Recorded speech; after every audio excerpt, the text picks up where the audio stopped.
هستم. تجربات айкидо، شو، джиу-джитсу و دیگر.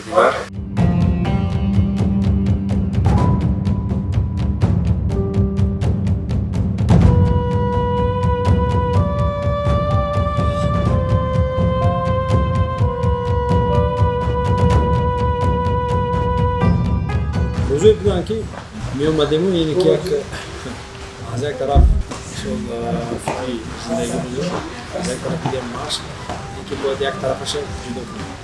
اینی که یگان جا رفتن که مسابقه دعوتی برنامه‌ات قرار می‌کردن، رفتن نمی‌تونستم. مثلا مثال بودجت نمی‌تونستم. سوال رفتن سخت میشه.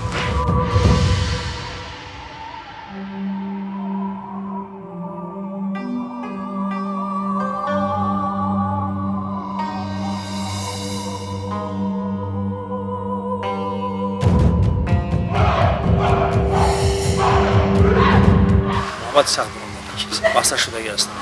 مهنت من نمی‌دونست.